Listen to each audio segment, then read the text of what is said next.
Welcome to comrade Telugu news channel కి స్వాగతం. ముందుగా హెడ్లైన్స్. మీ ఓటు అవినీతి కాంగ్రెస్ ని మట్టుబెట్టింది. జార్ఖండ్ వేదికగా మోదీ ఘాటు విమర్శలు.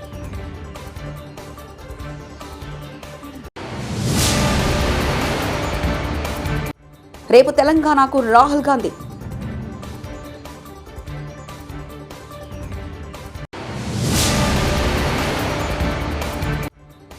మహిళల భద్రత కల్పించడంలో వైకాపా ప్రభుత్వ విఫలం. సాధినేని యామిని శర్మ.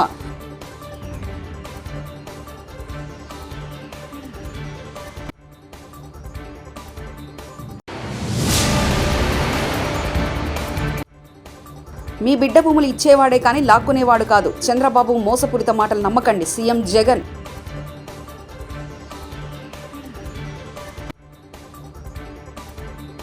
లోక్సభ ఎన్నికల వేళ అధికార బీజేపీ, ప్రతిపక్ష కాంగ్రెస్ పరస్పర ఆరోపణలతో రాజకీయాన్ని హీటెస్తున్నాయి. ఎన్నికల ప్రచారంలో భాగంగా ప్రధాని మోదీ మే 4న జార్ఖండ్ పాలంలోని ఎన్నికల ర్యాలీలో పాల్గొన్నారు. ఈ సందర్భంగా ప్రతిపక్ష కాంగ్రెస్, జేఎంఎం నేతలపై మోదీ విరుచుకుపడ్డారు. ఆయన మాట్లాడుతూ ఒక్క ఓటు అవినీతిమయమైన కాంగ్రెస్ని అధికారం నుంచి తొలగించేలా చేసిందని విమర్శించారు. అదే ఓటు దేశంలో ప్రజాస్వామ్యాన్ని పునరుద్ధరించిందని, జమ్మూ కాశ్మీర్లో ఆర్టికల్ 370 రద్దయ్యేలా చేసిందని, ఉగ్రవాదాన్ని తుడిచిపెట్టిందని అన్నారు. यही इनका असली चेहरा है. ये लोग समाज को बांटने के लिए, देश की एकता तोड़ने के लिए कुछ भी कर सकते हैं. मां भारती की रक्षा के लिए जो सीने पर गोली खाता है वो पहले भारतीय होता है. और ये आरजेडी के लोग उसे हिंदू मुसलमान की नजर से देखते हैं. मैं जरा हिंदू मुसलमान का बंटवारा करने वालों को पूछना चाहता हूं, क्या अब्दुल हमीद जी को हम इस सिर्फ इसलिए याद करते हैं क्योंकि वो मुसलमान थे? देश को इस दिशा में ले जाएंगे ये लोग. यही लोग सर्जिकल स्ट्राइक पर सवाल उठाते हैं, एयर स्ट्राइक पर सवाल उठाते हैं.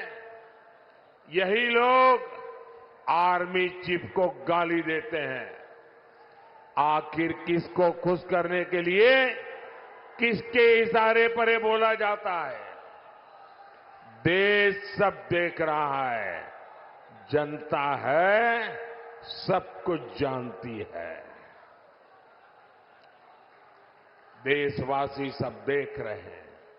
साथियों, आरजेडी का इतिहास सामाजिक न्याय का मुखौटा लगाकर हमेशा तुष्टीकरण करने का रहा है. जब गोधरा में कार सेवकों को जिंदा जलाया गया था, तब रेल मंत्री ये शाहजादे के बेटे थे जो सजा काट रहे हैं. తెలంగాణలో లోక్సభ ఎన్నికలకు మరో వారం రోజుల సమయం మాత్రమే ఉంది. దీంతో కాంగ్రెస్ పార్టీ ప్రచార జోరును మరింత పెంచింది. కాంగ్రెస్ అధిష్టాన పెద్దలతో ఎన్నికల ప్రచారాన్ని నిర్వహించేలా ప్రణాళికలు రూపొందించింది. ఇందులో భాగంగా కాంగ్రెస్ అగ్రనేత రాహుల్ గాంధీ, ప్రియాంక గాంధీలు తెలంగాణకు రానున్నారు. ఎన్నికలు దగ్గర పడుతున్న నేపథ్యంలో 2 సార్లు రాష్ట్రంలో రాహుల్ ఎన్నికల ప్రచారం నిర్వహించేలా కాంగ్రెస్ షెడ్యూల్ రూపొందించింది. లోక్సభ ఎన్నికలు దగ్గర పడుతున్న వేళ అభ్యర్థులు వినూత్నంగా ప్రచారం నిర్వహిస్తున్నారు. హైదరాబాద్ పార్లమెంట్ ఎంపీ అభ్యర్థి ఎంఐఎం అధినేత అసదుద్దీన్ ఓవైసీ కూడా నియోజకవర్గంలో విస్తృతంగా పర్యటిస్తున్నారు. ప్రచారంలో భాగంగా ఆయన మే 4న ముసారంబాగ్లో కలియదిరిగారు. స్థానికులతో మాట్లాడుతూ వారి సమస్యలు తెలుసుకుంటూ ముందుకు సాగుతుండగా ఆసక్తికరమైన సన్నివేశం జరిగింది. ఆయన తన పర్యటనలో భాగంగా ఆంజనేయ స్వామి గుడి పక్క నుంచి వెళ్తున్నారు. చంద్రబాబు ల్యాండ్ టైటిలింగ్ యాక్ట్ని తెలుసా? దీని అర్థం భూముల మీద సంపూర్ణ హక్కులకు రైతులకు ఉండేలా చేసిన చట్టం పేరే ల్యాండ్ టైటిలింగ్ యాక్ట్. రాబోయే రోజుల్లో ఈ చట్టం గొప్ప సంస్కరణ అవుతుంది. ఈ రోజుల్లో భూ వివాదాలు పెరిగి రైతన్న కోట్ల చుట్టూ, అధికార చుట్టూ తిరగాల్సి వస్తుంది.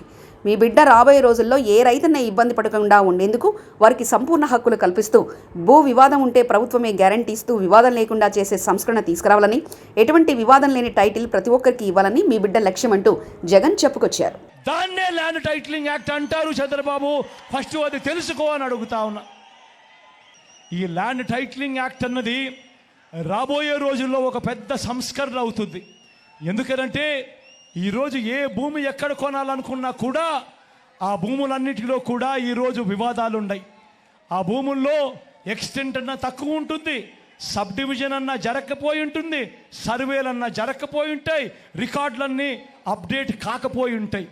వీటి అన్నిటి వల్ల భూ వివాదాలు పెరిగి ఇవాళ రైతన్నలు ప్రజలు అందరూ కూడా కోర్టుల చుట్టూ తిరిగే కార్యక్రమం, అధికారుల చుట్టూ తిరిగే కార్యక్రమం జరుగుతూ ఉంది. మీ బిడ్డ రాబోయే రోజుల్లో చేయాలనుకునే సంస్కరణ ఏమిటి అంటే ఏ రైతన్నా కూడా ఏ ఒక్కరు అయినా కూడా వాళ్ళ భూముల కోసము ఎవరి చుట్టూ తిరగాల్సిన పని ఉండకూడదు. ఏ కోర్టుకు వివాదాలకు సంబంధించిన ఏ కోర్టుకు వెళ్లాల్సిన పరిస్థితి ఆ భూముల మీద వాళ్ళకు సంపూర్ణ హక్కులు వాళ్లకు కల్పిస్తూ ఆ భూముల మీద ఏదైనా వివాదం ఉంటే ఆ వివాదాన్ని గవర్నమెంట్ గ్యారంటీ ఇస్తూ వివాదం లేదు ఈ భూములు అని చెప్పే ఒక సంస్కరణ తీసుకుని రావాలని మీ బిడ్డ ఆలోచన. టైటిల్ ఇన్సూరెన్స్ కూడా చేసి ఎటువంటి వివాదము లేని టైటిల్స్ ప్రతి ఒక్కరి దగ్గర ఉండాలి అనేదే మీ బిడ్డ లక్ష్యం. కానీ ఇది జరగాలి అని అంటే రాష్ట్ర వ్యాప్తంగా జరుగుతూ ఉన్న సర్వే పూర్తి కావాలి. ఈరోజు మీ బిడ్డ 100 సంవత్సరాల క్రిందట జరిగిన సర్వేను మళ్ళీ మీ బిడ్డ ప్రతి ఎకరాను కూడా సర్వే చేయిస్తూ ఉన్నాడు రైతుల కోసం. ప్రతి రైతన్న దగ్గర ప్రతి ఒక్కరి దగ్గర వాళ్ళ భూములకు సంబంధించిన పక్కా రికార్డులు ఉంటాయి. సర్వే చేసిన భూమి ఉంటుంది, సరిహద్దులు పాతిన భూములు ఉంటాయి, రికార్డ్స్ అన్ని అప్డేట్ అయిన భూములు ఉంటాయి, సబ్ డివిజన్ జరిగిన భూములన్నీ కూడా పూర్తి హక్కులతో ఆ రైతన్నులకు ఆ పేదలకు వాళ్ళందరికీ కూడా వాళ్ళ దగ్గర ఉంటాయి. అటువంటి పరిస్థితిలో ఆ పరిస్థితి వచ్చిన తర్వాత ఈ ల్యాండ్ టైటిలింగ్ యాక్ట్ తీసుకొని వచ్చి ఏ స్థాయిలోకి తీసుకొని పోతామోనంటే ఆ భూములకన్నిటికీ వివాదాలు ఏదైనా వస్తే ప్రభుత్వం గ్యారంటీ అని చెప్పే పరిస్థితిలోకి తోడుగా ఉండే కార్యక్రమమే ఈ ల్యాండ్ టైటిలింగ్ యాక్ట్ అన్నది. వైకాపా పాలనలో మహిళలకు శాంతి భద్రతలు కరువయ్యాయని భాజపా నాయకురాలు సాధినేని యామిని శర్మ విమర్శించారు. విజయవాడలోని భాజపా కార్యాలయంలో కూటమి నేతలతో ఆమె ప్రత్యేక సమావేశం నిర్వహించారు. సీఎం నివాసానికి సమీపంలో అఘాయిత్యాలు జరుగుతున్నా నిందితులపై కఠిన చర్యలు తీసుకోలేదని మండిపడ్డారు. వైకాపా ప్రభుత్వం యువతను డ్రగ్స్ గంజాయికి బానిసలను చేసిందని ఆమె ధ్వజమెత్తారు. మహిళలను లైంగికంగా వేధించడం గురించి మనం డైరెక్ట్ గానే చూస్తున్నాము. కంప్లైంట్లు వస్తున్నాయి. అసెంబ్లీలో కానీ మీడియా కానీ సోషల్ మీడియాలో కానీ ఎక్కడైనా సరే విపరీతమైనటువంటి బూతులతో ఇళ్లలో ఉండేటటువంటి భార్యలతో సహా బూతు మాటలతోటి మానసికంగా ఈ వైసీపీ నాయకులు కార్యకర్తలు చేస్తున్నారు. మరి వాళ్ళందరికీ కొమ్ము కాస్తుంది పోలీసులు కాదా? నిజంగానే ఈ రాష్ట్రంలో రూల్ ఆఫ్ లా అనేది ఉంటే, చట్టం అందరికీ సమానం అని అనుకుంటే, తప్పు చేసిన వాడు వైసీపీ కార్యకర్త అయినా ఇంకే పార్టీ కార్యకర్త అయినా ఇన్ దట్ కేసు ఈ రాష్ట్రంలో ఎవడు తప్పు చేసినా సరే వాడిని లాక్కొని వెళ్ళి ఇప్పటికే ఉన్నటువంటి నిర్భయ కానీ పోక్సో కానీ లేదా ఇంకే చట్టమైనా సరే ఉన్న వాటిల్లో ఎందుకు మీరు పెట్టి శిక్షించలేకపోతున్నారు అంటే మీకు దీన్ని బట్టి అర్థం కావట్లేదా? చిత్తశుద్ధి ఏమాత్రం లేదని అక్క చెల్లి అవ్వ బామ్మ అని అనుకుంటూ కబుర్లు చెప్తే సరిపోదండి ముఖ్యమంత్రి గారు. ఒక పక్క మేం పాలించే దయన్న 7 సార్లు గెలిచి ఒకసారి ఓడిపోతే ఒక అమ్మాయి చేతిలో ఓడిపోయామని హేళనగా మాట్లాడుతున్నావు. కడియం శ్రీహరి నువ్వు 14.5 సంవత్సరాలు మంత్రిగా ఉండి కూడా 3 సార్లు ఓడిపోతీవి కదా అని మండిపడ్డారు. తండ్రిదేమో కులం కల్తీ అయితే కూతురిది డబల్ ధమాకా, కులం మరియు మతం రెండూ కల్తీ. ఒక ఉద్యమకారుడు సుధీర్ కుమార్ గారిని గెలిపించుకుందామా? ఒక దళిత ద్రోహి నమ్మక ద్రోహి నమ్మించి గొంతు కోసి గుంటనక్క కడియం శ్రీహరి కూతురు కడియం కావ్యకు ఓటేద్దామని ప్రజలందరూ ఆలోచించాల్సిందిగా కోరుతున్నానన్నారు. 14 సంవత్సరాలుగా మంత్రిగా ఉండి ఎంపీగా ఎమ్మెల్సీగా ఎమ్మెల్యేగా ఉండి చేయలేదంట. ఇప్పుడు అభివృద్ధి కోసం కాంగ్రెస్ పార్టీలో వెళ్ళిండట. అలాంటప్పుడు 10 సంవత్సరాలుగా అధికారంలో లేకున్నా కాంగ్రెస్ జెండా విడవని కార్యకర్తలు నాయకులు ఎంతో మంది ఉన్నారు. వారందరినీ తొక్కి ఎలా ఎంపీ టికెట్ నీ కూతురికి తెచ్చుకున్నావు? అందరూ కేసీఆర్ గారిని మెచ్చుకొని దేవుడని డబ్బుల విషయం కూడా మాట్లాడి పార్టీ ఫండ్ విషయంలో కూడా ఎక్కువ కావాలి, ఎందుకంటే సర్వేలో బీఆర్ఎస్ పార్టీ మంచిగా లేదు, ఎక్కువ కావాలని కూడా అడుక్కోవడం జరిగింది. అంతకుముందు ఎమ్మెల్యే అప్పుడు కూడా ఇచ్చిన సంగతి తెలుసు. అక్కడ తీసుకున్నాడో లేదో తెల్లారంగా కేసీఆర్ గారిని విమర్శిస్తూ ఒక లేఖ రాసి గతంలో జరిగిన ఒప్పందం ప్రకారమే కాంగ్రెస్తో లేదా రేవంత్ రెడ్డితో జరిగిన ఒప్పందంలో భాగంగా ఇటు మూట తీసుకున్నాడు, మళ్ళీ ఆ మూటకు సిద్ధమైపోయిండు. మనం కొన్ని యూట్యూబ్ ఛానల్లో చూసినాం. కేశవరావు గారు ఆయన సెక్రటరీ జనరల్, వాళ్ళ బిడ్డ మేయర్. వాళ్ళిద్దరూ ఇక్కడ కడియం శ్రేణి ఇప్పుడు ఎమ్మెల్యే, తర్వాత ఎంపీ అభ్యర్థి. వీళ్ళిద్దరూ కాంగ్రెస్ పార్టీకి వస్తే సరి 100 కోట్లు, ఒక్కొక్కరికి 100 కోట్లు తీసుకొని కాంగ్రెస్ పార్టీకి అమ్ముడు పోయినట్టు మనం యూట్యూబ్ ఛానల్లో చూసినాం. కడియం శ్రేణి ఏం బతుకునేది తూ అంటాను. ఎందుకంటే ఇటు అటు తీసుకొని, ఇటు టీఆర్ఎస్ పార్టీలో తీసుకొని అటు కాంగ్రెస్ అమ్ముడు పోయి ఈ వృద్ధాప్య వయస్సులో ఈ రాజకీయ అంతం కావడానికి నువ్వే గోతి దువ్వుకున్నావు. కేసీఆర్ మాటలో చెప్పాలంటే రాజకీయ భవిష్యత్తుకు సమాధి కట్టుకున్నాడు. ఆయనకి ఏం తక్కువ చేసిండు? టీడీపీలో ఉన్నప్పుడు 10 సంవత్సరాల ఆయనే ఏకైక మంత్రి. అదేవిధంగా బీఆర్ఎస్ పార్టీలో ఉప ముఖ్యమంత్రి, ఎంపీ, ఎమ్మెల్యే, ఎమ్మెల్సీ అన్ని చట్టసభలలో పోయిండు. ఎందుకు నీకు అక్కుర్తి? జిత్తుల మారి నక్క లెక్క, ఊసర వెల్లి లెక్క అందరూ. సంగారెడ్డి జిల్లా పటాన్చెరు నియోజకవర్గం Tellapur municipal councillor Bharat Congress party ప్రజా పాలన, అభివృద్ధి పథకాలను హర్షిస్తూ తెలంగాణ రాష్ట్రం దేవాదాయ అటవీ శాఖ మంత్రివర్యులు కొండా సురేఖ ఆధ్వర్యంలో డీసీసీ ప్రెసిడెంట్ నిర్మలా జగ్గారెడ్డి, పటాన్చెరు నియోజకవర్గ Congress party incharge Kata Srinivas Goud, Neelam Madhu, Patancheru assembly coordinator Shyam Goud సమక్షంలో కాంగ్రెస్ పార్టీ కండువా కప్పుకొని పార్టీలోకి చేరారు.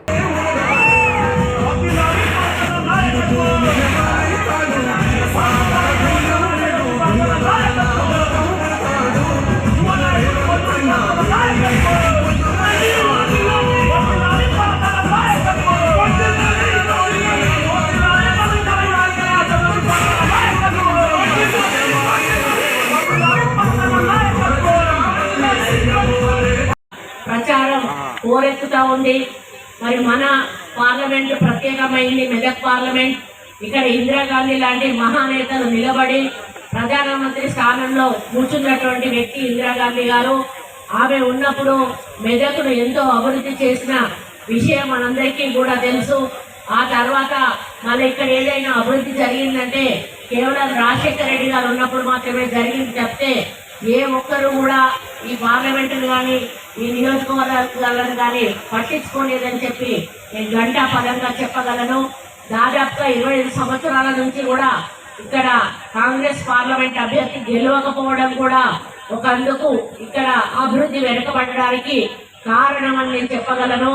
మరి ఈ నియోజకవర్గంలో గడిచిన పరిపాలన చేసినటువంటి ముఖ్యమంత్రి ఉన్నాడు, 9.5 సంవత్సరాలు మంత్రిగా చేసినటువంటి హరీష్ రావు గారు ఉన్నారు. అయినా కూడా ఇక్కడ పేదల సమస్యలు అయితే తీరలేదు. వాళ్లకు కావలసిన తెలంగాణ దేనికోసం కొట్లాడుకున్నారో ఆ తెలంగాణ వచ్చినందుకు వాళ్ళకి ఆ ఫలితం కూడా దక్కలేదు అని చెప్పాల్సిన అవసరం ఉన్నది. మరి తెలంగాణ సోనియమ్మ ఇచ్చింది మీలాంటి మరి పేదల బతుకులు బాగుపడాలి, పిల్లలకు ఉద్యోగాలు రావాలి, నీళ్లు రావాలి, మరి మనకు అభివృద్ధి జరగాలి అని ఆమె తెలంగాణ ఇస్తే మరి మనకు మాత్రం ₹1 అభివృద్ధి జరగలేదు. కానీ మరి టీఆర్ఎస్ ప్రభుత్వంలో ఉన్న ఎమ్మెల్యేలు, ఎంపీలు, మంత్రులు, సీఎం గారు కుటుంబ సభ్యులు మాత్రం కోట్లాది రూపాయలకు పడగలెత్తి మరి డబ్బులు ఏం చేసుకోవాలో తెలియక ఈ రోజు ఎన్నికలలో మళ్ళా గుమ్మరిస్తూ ఈ ఎంపీ ఎలక్షన్లలో బీఆర్ఎస్ పార్టీ ఎంపీలను గెలిపించి బీజేపీకి తాకట్టు పెట్టి బిడ్డను విడిపించుకోవడానికి ప్రయత్నం చేస్తున్న విషయాన్ని ఈ సందర్భంగా నేను విజ్ఞప్తి చేస్తా ఉన్నాను. మీ ఓటు అవినీతి కాంగ్రెస్ ని మట్టుబెట్టింది. జార్ఖండ్ వేదికగా మోదీ ఘాటు విమర్శలు.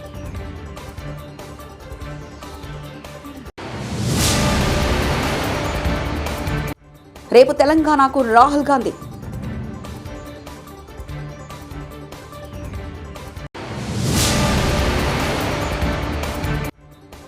మహిళల భద్రత కల్పించడంలో వైకాపా ప్రభుత్వ విఫలం. సాధినేని యామిని శర్మ.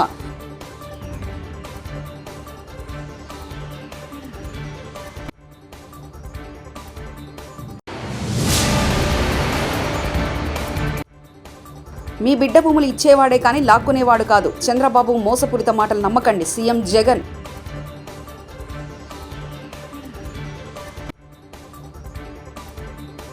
ఇవి బులెటిన్ విశేషాలు. చూస్తూనే ఉండండి కామ్రేడ్ తెలుగు న్యూస్ ఛానల్. ప్రతినిధి ఒంటేరు రమేష్ చంద్ర పరకాల.